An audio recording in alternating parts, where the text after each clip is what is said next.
I've written down that I'm going to talk about paralogical perception. It's a science and non-duality conference. I get to speak at a lot of flaky places. Science and non-duality. You know, so whenever I say I'm going to speak at the science and non-duality conference, I get people I tell it to, they split into two groups. There's the nerds on this side that go, yeah, that sounds great. And there's everyone else who goes, my God, that sounds awfully boring. So here I am amongst people who, like me, think that sounds really interesting. Fantastic. So I wanted to do something which could honor that level of inquiry. So my real passion, I need to say that up front, is really with waking up to the mystery and dissolving into the oneness and the love. That's what I do with people. That's what I really write about centrally. My passion is to get people together for periods where we can feel that, arrive right into that love so deep it kind of... And I'm showing a film which was going to be shown before this, and it's going to be shown tomorrow. 5 minutes long. If you get the chance to see it, I'd love you to, because I'm really pleased with it as a way of conveying that. But when Maurizio said, why don't you play it before you speak? I said, no, if I do that, we'll just dissolve into that, and I won't be able to say anything. And I really want to say something here. And when I came to write down what I wanted to say, it was like, yes, that's it. And then being here with you all, I've tried to feel out how to say it in a way that can be most valuable. You know, I feel honored to be with you. I feel doubly honored to be on the stage with you, looking at me and bothering to listen to what I have to say for 45 minutes. And I want to try and convey, therefore, in that 45 minutes, the thing which feels most valuable in this community to me, so that you can take it home with you, turn it upside down, throw it away, or keep it close, depending on which you find is best. And that is something which I've given a name to. I've been developing it for many, many, many years now and writing about it. And in my last book, The Mystery Experience, I gave it a name. I called it paralogical thinking, or paralogical perception, which is kind of a fancy name. It had to be called something. And it's a very old idea in a new form. And the old idea in a new form is simply this, that this experience we're having right now is fundamentally paradoxical. At its root, it is paradoxical. Or perhaps another more accurate way to say it is what's happening right now is an absolute mystery. But anything which we bring to it to understand it comes through the vortex of language, which will turn it into something paradoxical. And the closer you get to the thing itself, the more you will find paradoxes, until when you go really deep, you will find the opposites sitting side by side. Which means you need to look at it from opposite directions at once if you want to know what it is. Now, I'm not a physicist, I don't pretend to be, but I do love it. And one of my great heroes is Niels Bohr. Because Niels Bohr, unbeknown to me until I discovered it relatively recently, had developed all these ideas way before me, as have many people. He was the guy who came up, who looked at the famous double slit experiment, and was faced with this wave-particle quandary, which you all know about, and came up with the idea, the breathtaking idea of complementarity. That actually we were looking so deep that at that level you had to go, it is both a wave and a particle, depending on how you look at it. At that level, it is not either or, it is both and, depending on how you look at it. A breathtaking idea. Actually, it's been around since ancient China and way beyond, in the West also. Think of the yin-yang sign, that's it.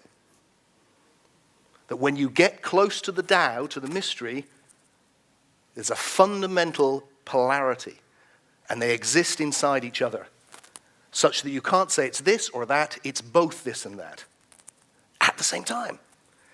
Does that make sense? Not really, not logically. So we need a new way of thinking, paralogically. Now, logical thinking is fantastic. I love it. I'm a philosopher. I wish we'd all be far more logical than we are here. But when we come down to the depths, we find the opposites sit side by side. So Niels Bohr put it like this. He said, the opposite of a trivial truth is false. But the opposite of a deep truth is also true. And when in his life, I love this story just because it's kind of bonkers, this Nobel Prize winning physicist, when he got awarded by the Danish king, I guess, something called the Order of the Elephant. for which you had to have a coat of arms. And this, perhaps one of the greatest physicists of the modern age, put on that coat of arms a yin-yang symbol, which if you look at it on its side is a wave and two particles. Weird, huh? Fun. He put a yin-yang symbol, and underneath in Latin he said, the opposites coexist. That was it for him. Now, he didn't mean that just for down here. He began to feel that was a key for everywhere. And that's what I want to share with you here. Now, I haven't come to this through Niels Bohr. I'm just bringing him in because I'm talking to some scientists and I want to try and steal some of his credibility. What I've come to it from is by looking myself. My journey has been within, as a philosopher, as a writer, and most of all, just as a confused human being, experiencing this. And desperately wanting to know what it is, what I can do with it, what I should do with it, why there's suffering in it. And finding that as I do that, I can enter these other states of consciousness. There's not just one state, there's many states. And most importantly, there's this state which I now call being deep awake. Or here, we're talking about it often as being non-dual. But I think to really understand that, and indeed to experience it, we need to understand it paralogically, ironically, because it's a paradox. And that this paralogical philosophy, which I hope to unwind for you here, can really help us enter those states. That's my main interest personally. So if you look right now, you'll see another paradox, which isn't all down there in waves and particles, but it's kind of the same, which is that right now, if I start from, here's the mystery, what am I experiencing? Well, there is this experience happening, whatever it is. And the first paradox I notice about it, and I'm guessing this is the same for you, is that I'm experiencing something objective and something subjective.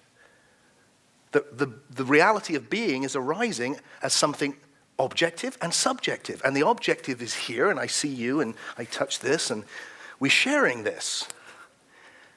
But actually, all the action's taking place somewhere else.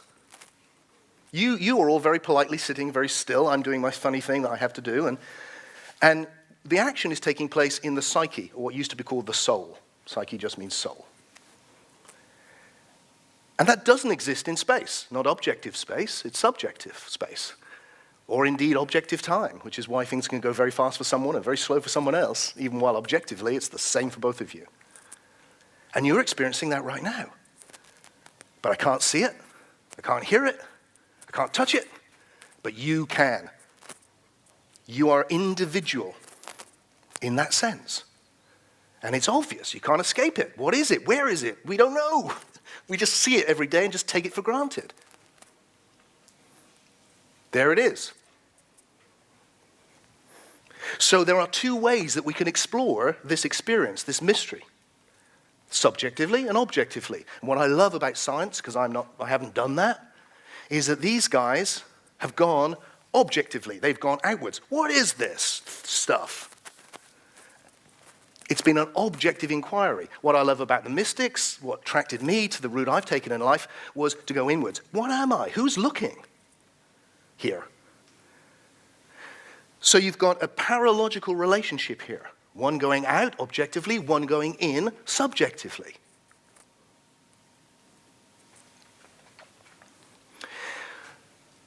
Because they seem like opposites, most of other history since the development of science has been to see them as in complete and absolute opposition. People here won't see it like that, but you know that the rest of the culture does.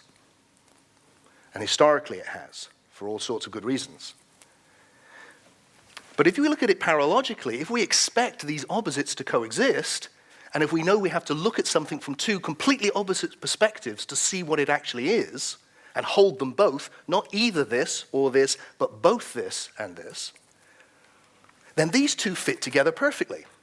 And suddenly you kind of reach this place which John was trying to explore in his way, which is, look, if you go out far enough, you start with, I'm this, and then it all dissolves and none of this is here. Far out. People say these things, and I just, wow, this is empty space. Meeting empty space, how can that be? And then you go down through and we find this quantum world, which everyone's been talking about, which is really information, isn't it? It's like maths, it's information. The actual is coexistent with the information field. And then there's the mystery of being. What is that? It's the mystery of being. It's just what it is. We don't know what it is. But that's the base.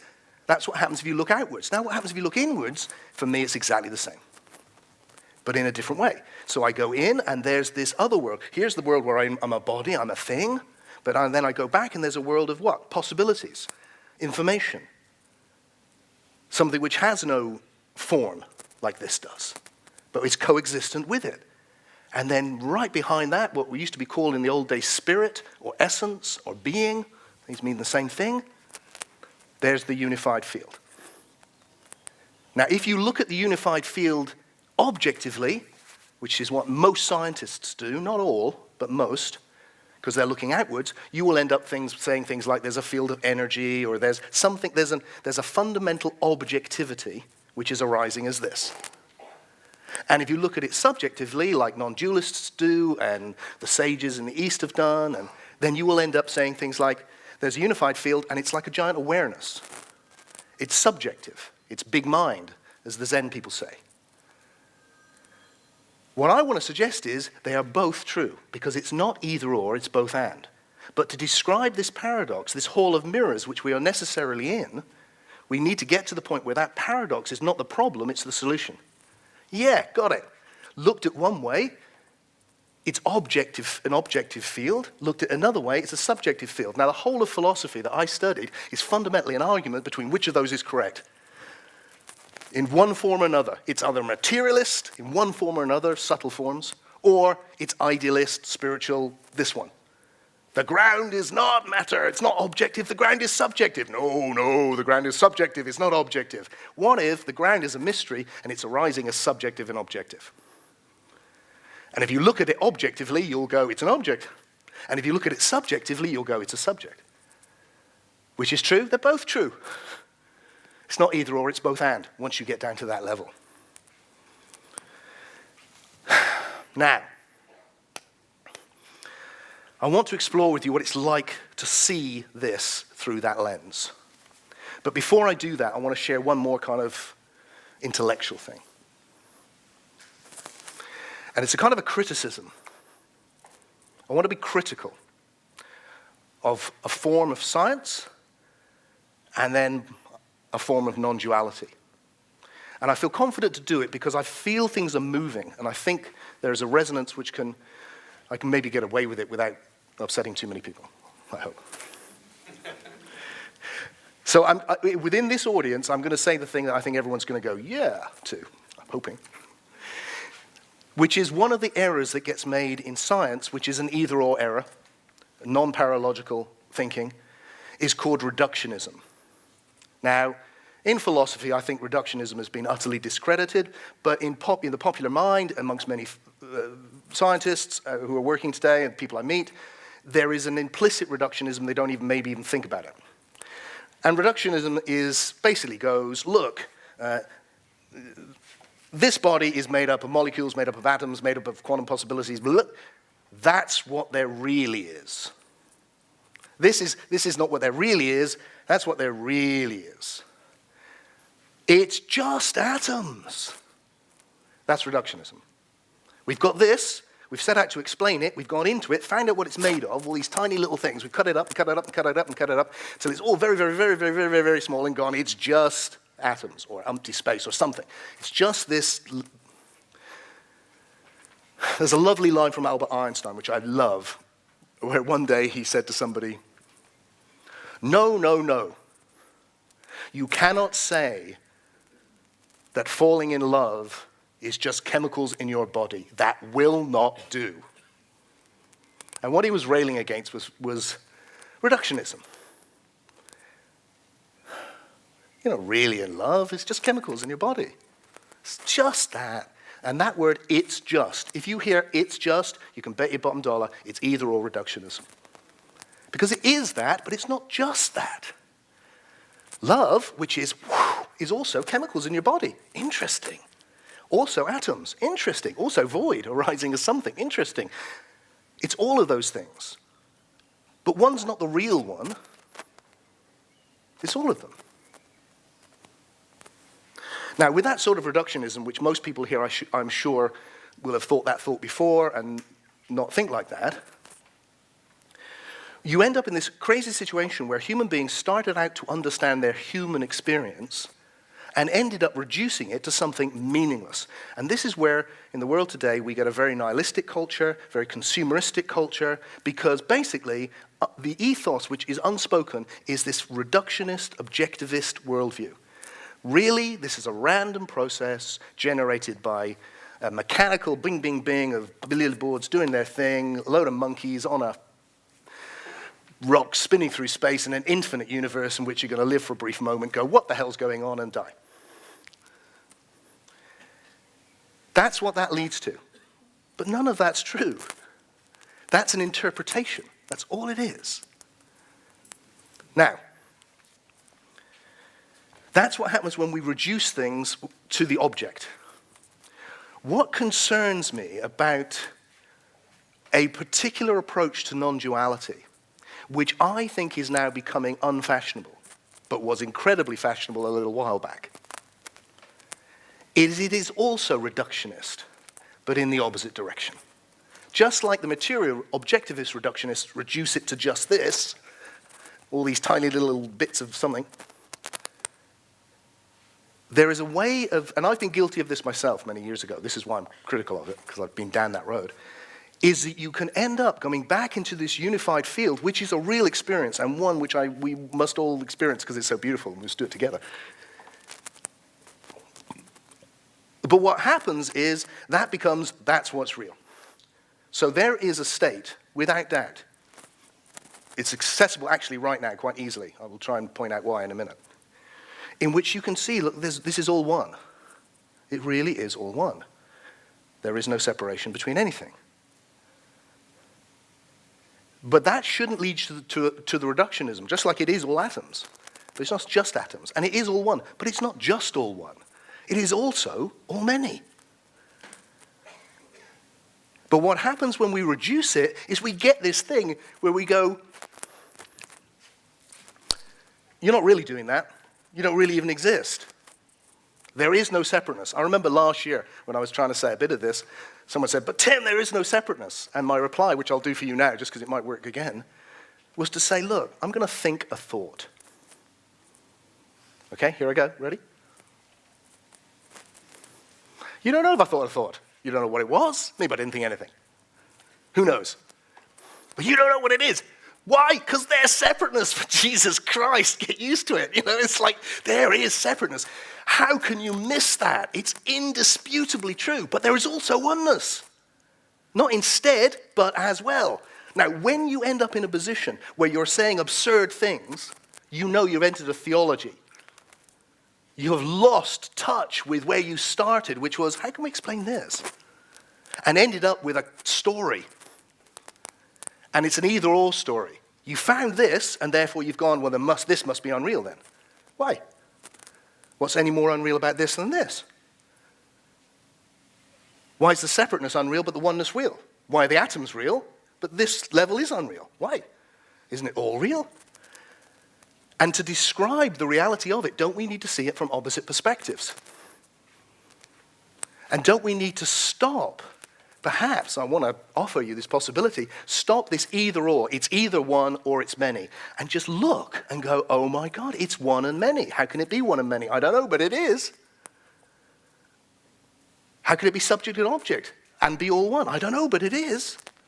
It's the Tao and the yin and yang, and they're inside each other. You can see that with, like the objective and subjective views. If you go right out into the object, you end up like the quantum physicists going, oh, but hang on, it's only working while there's someone to look at it. Right in the center, there's a subject. And if you go right back into the subject and go, look, it's all consciousness, until someone hits you on the head and you go unconscious. Well, how come?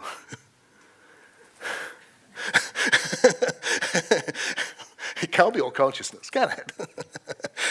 And we end up with these absurdities. So here, with the time I have, let me offer you a possibility that what we need to do is think in a new way, a both and rather than an either or way, which enables us to acknowledge both these aspects of reality. And then waking up to oneness becomes really so much easier.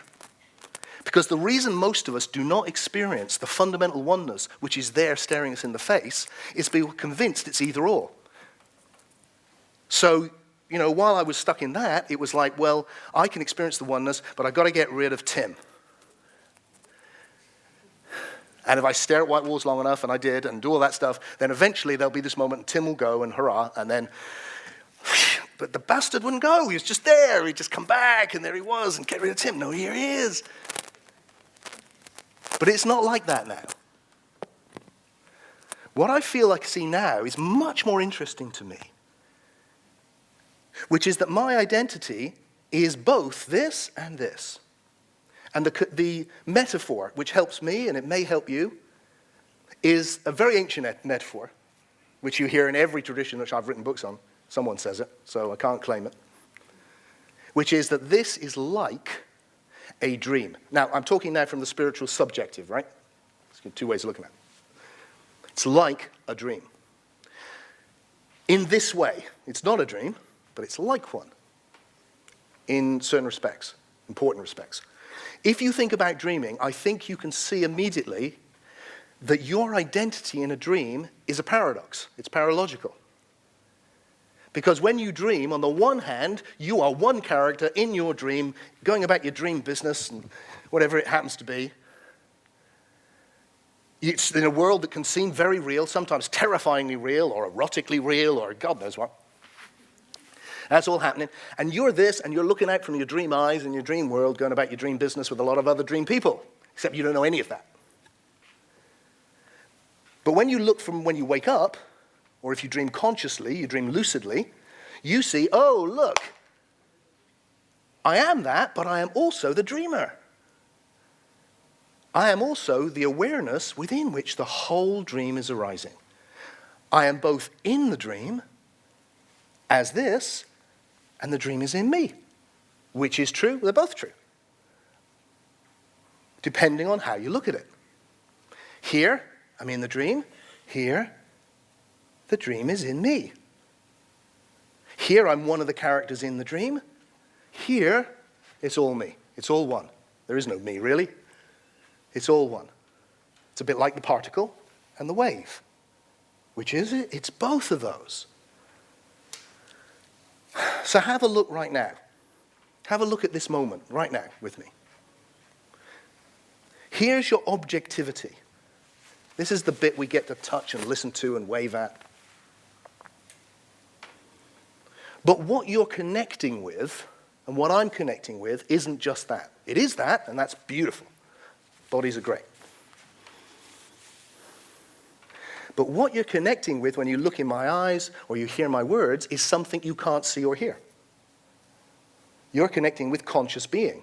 I'm conscious being connecting with conscious being. Well, where is that? Well, it's not in space, is it?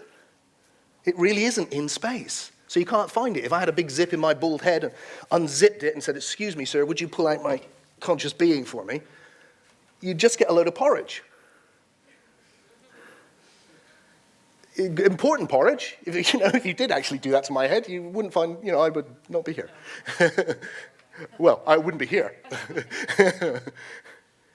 But the conscious being's not in there because it doesn't appear in space. It has no form. But so where is it? Well, what about it's everywhere? If you were in a dream, where's the dreamer? It's everywhere.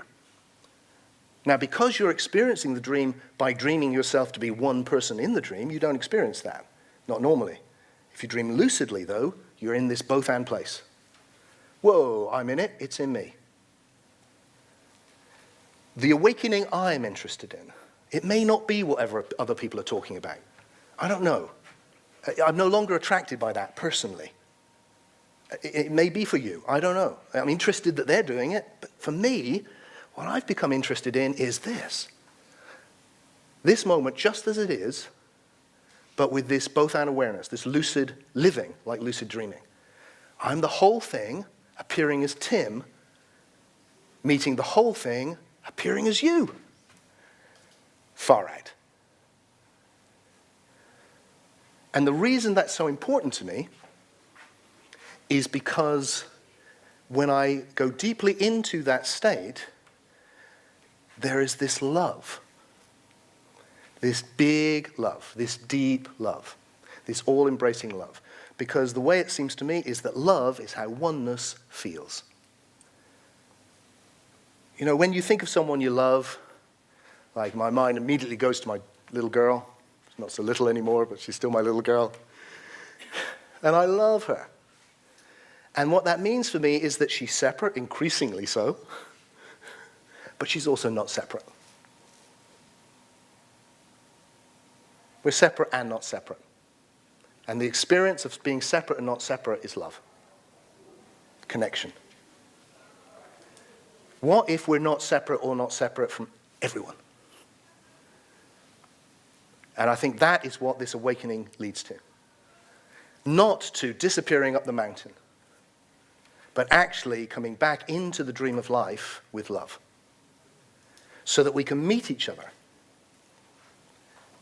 as all that we are. And what that means for me now is not what I thought it meant when I started off on this journey when I was in my teens. Then I thought if I just carried on long enough and listened to these masters long enough and maybe changed my name, you know, Freke's already weird, but Frekenanda perhaps.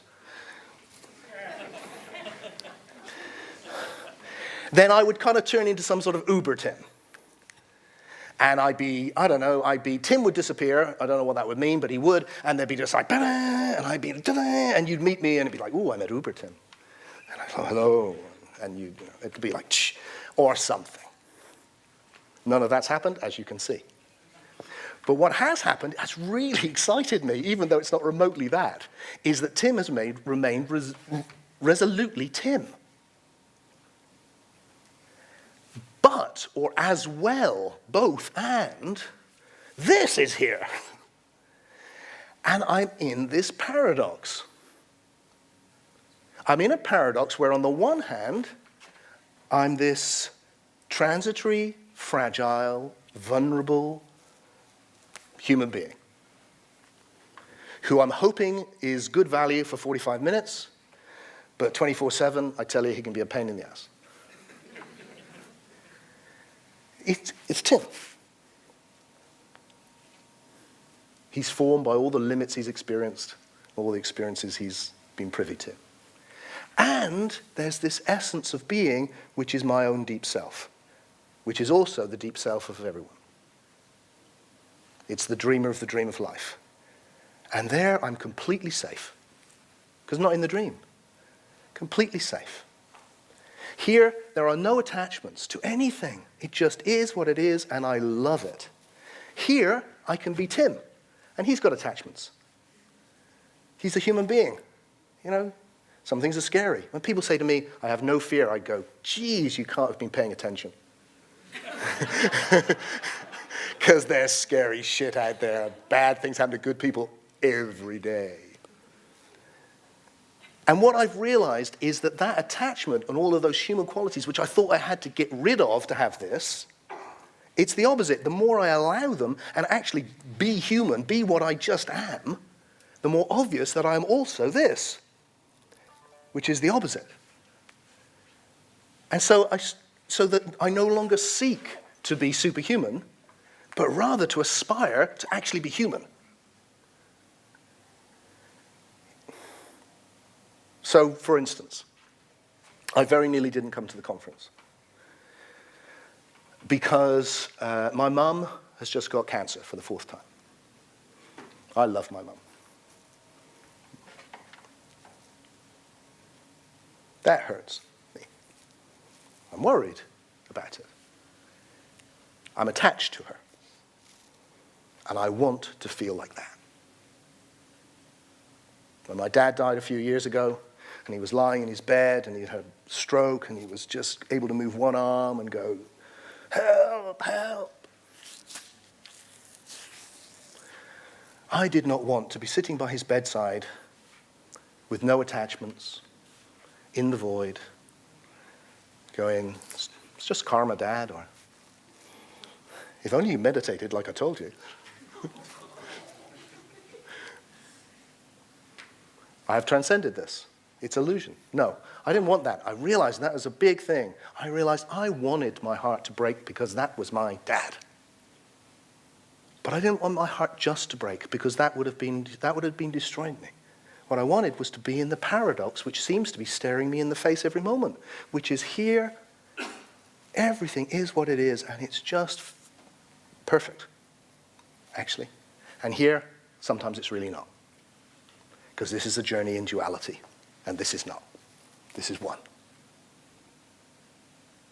And through the journey in duality, which I'm now willing to engage with and make, I expect to be lifted up and thrown down and thrown sideways and turned around. And through that process, for something to happen, to be transformed. And what I see with this lucid awakening is that rather than taking all the suffering away, it actually makes it bittersweet, because it's both. And in that moment with my dad, which was so bitter, it was, surprisingly, also sweet. And through that suffering, we connected in ways we hadn't done for years. And it became strangely poignant and beautiful. And yet I still would have done anything to have changed it. So what I want to leave you with is this possibility that we don't have to choose either or. You don't have to choose between your human self, to being a self at all, and non-duality. They coexist. In fact, the more you allow your humanity, the more you just go, hey, I'm this. In my experience, the people I work with wake up to this really easily and feel the love which unites the two.